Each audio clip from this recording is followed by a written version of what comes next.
Am I the arsehole for telling my best friend that he deserved to get cheated on? Story time. My friend Steve has recently been having a lot of problems with his new girlfriend Amy.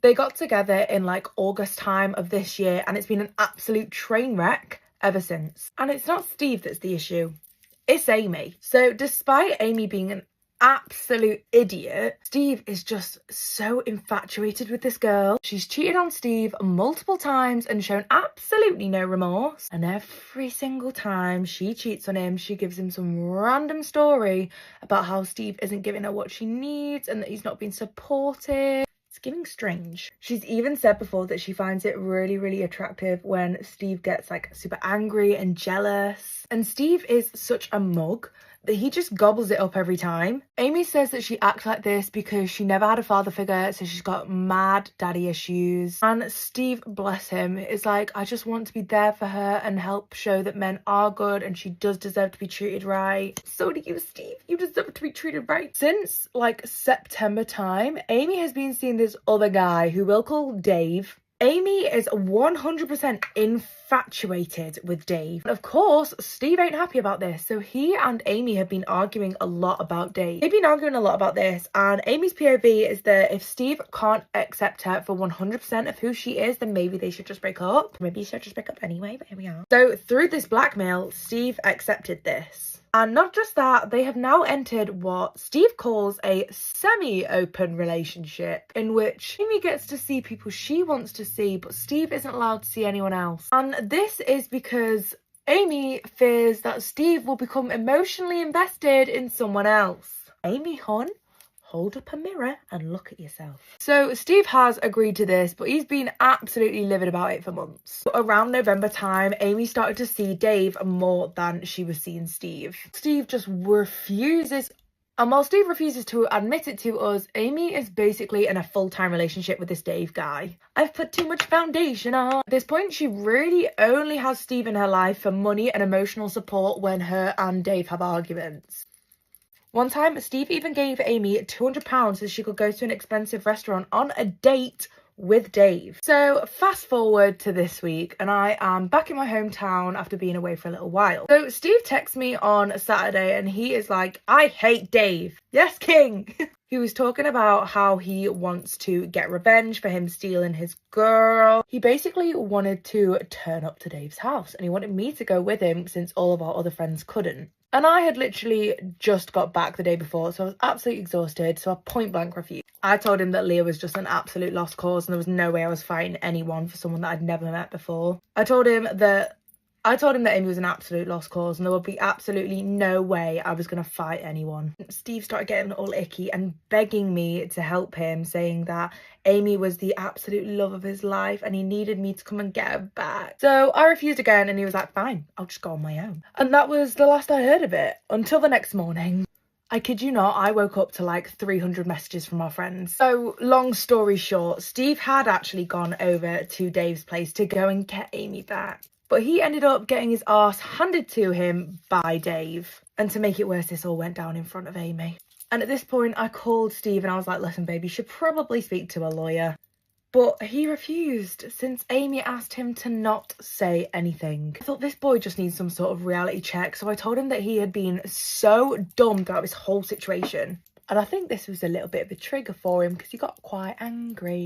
He then started turning on me and said that I was a bitch and I was a snake for not supporting him. Then called me a fake friend, which is the last cause. You don't call me a fake friend. I was done at this point. I was done trying to be Mr. Nice Guy. So I was like, listen, Steve, you kind of deserved all of this. And it kind of makes sense why Amy prefers Dave over you now. May have been taking it a little bit too far. He then hung up on me and we literally haven't spoken since. So what do you think? Am I wrong here?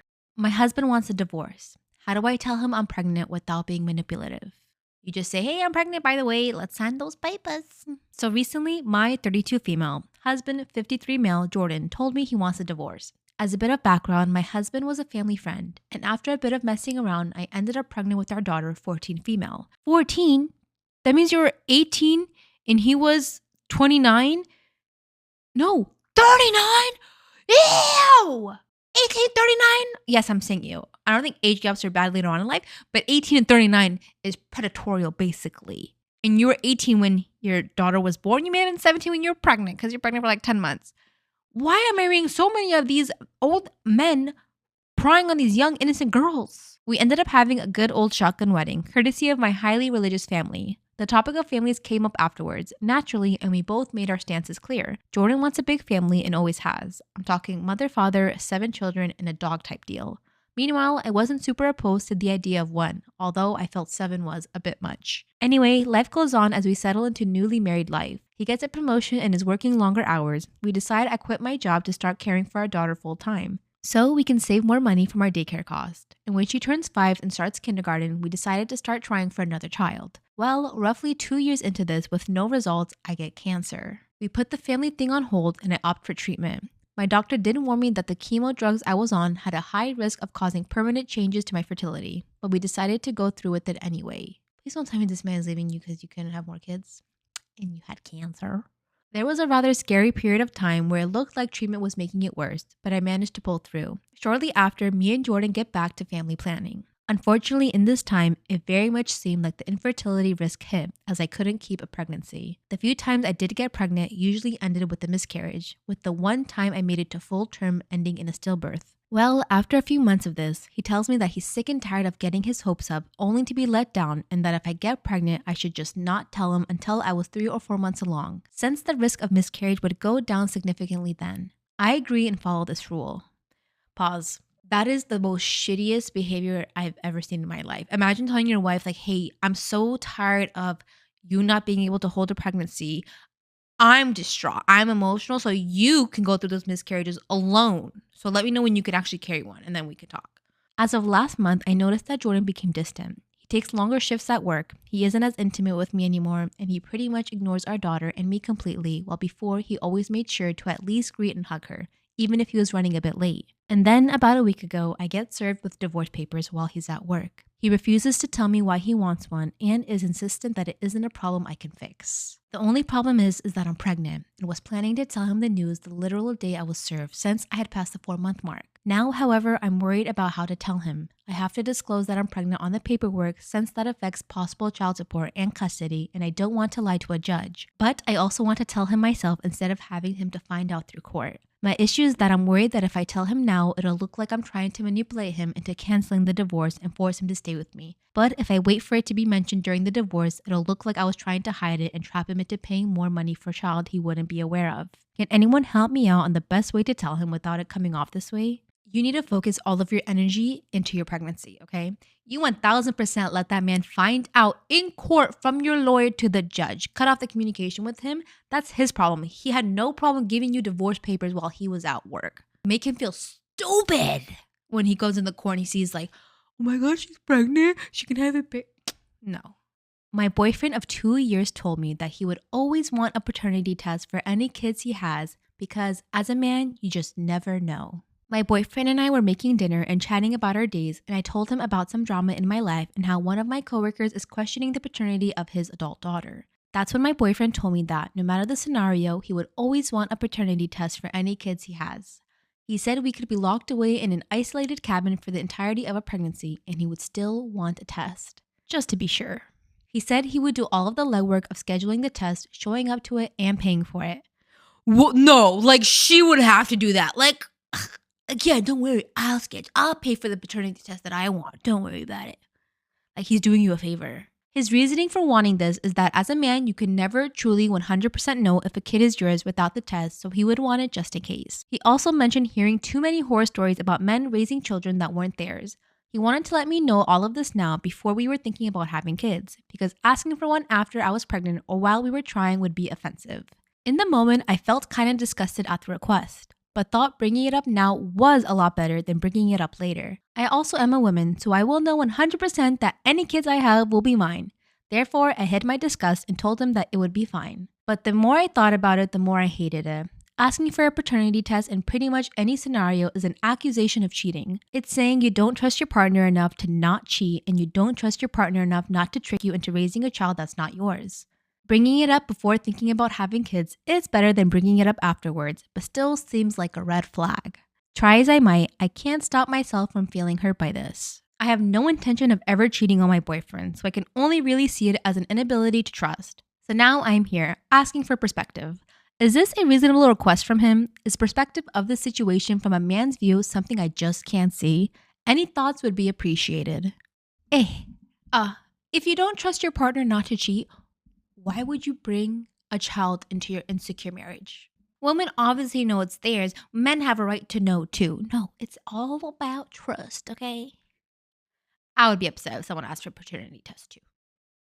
Am I the asshole if I call off my engagement because of a comment my fiance made about my late wife? For some background info, I, 43 male, have 2 children with my late wife, Kayla. Sam, 21 male, and Liz, 16 female. Kayla passed away when our kids were 15 and 10. I won't give specifics about how she passed, but she was struck by a drunk driver when she was on her way home from work. She really was the love of my life, and to say that her passing hit our family hard would be an understatement. I promised myself that if I got back into the dating game, I wouldn't date anyone for at least a couple of years for the sake of my kids. 3 years after my wife's passing, I met my now fiance. We'll call her Amanda. Things went slow, and I didn't introduce her to my kids until we had been dating for about a year at that point. Now we've been together for 3 years and are engaged. Amanda and my kids have always had a good relationship. Neither of my kids are super close to her, but they've always been friendly and welcoming to her. And Amanda has never overstepped any boundaries my kids have, like trying to replace their mother. At the beginning of Amanda and I's relationship,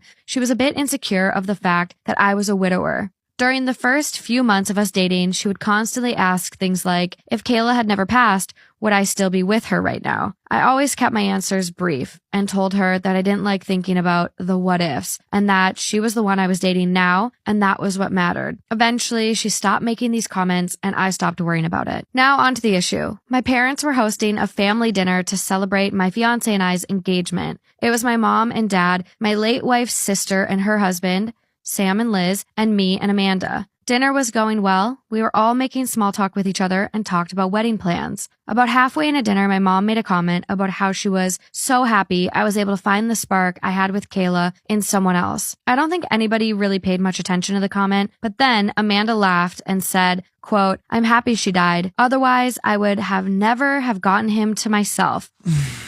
The tone of the dinner immediately shifted, and everyone got extremely tense, especially my kids. Amanda noticed the shift and started awkwardly laughing like she was trying to play off her comment as a joke. I was honestly just frozen, as that was the first time she had ever made a comment like that. My kids looked disgusted, and Liz got up and walked out to her car. Sam waited a bit longer, like he wanted me to say something, but I was still in shock about what Amanda had said. To make a long story about the dinner short, the dinner was kind of ruined. So I said my goodbyes to everyone, grabbed my fiance, and we all drove home. My daughter hasn't spoken to me or Amanda since, and it's been 3 days. I got tired of it and pulled my son aside to ask him what I should do. He said something along the lines of, quote, I'm a grown man and don't care who another grown man marries, but I don't want a woman who speaks like that about our mother around my sister. Sam's comment stuck with me, and now I'm considering calling off the engagement entirely. She's never made comments like this before, but I'm worried if I let it slide this one time, it will become more frequent and it will affect my daughter. I need some advice from outside perspectives and just want to do right by my kids. Would I be the asshole if I called off the engagement because of the comment she made? You're not the asshole no matter what decision you make here. Am I wrong when after my mom said I'm useless, I stopped helping? I, female 20, live at home with my single mother and 5 siblings while I finish university.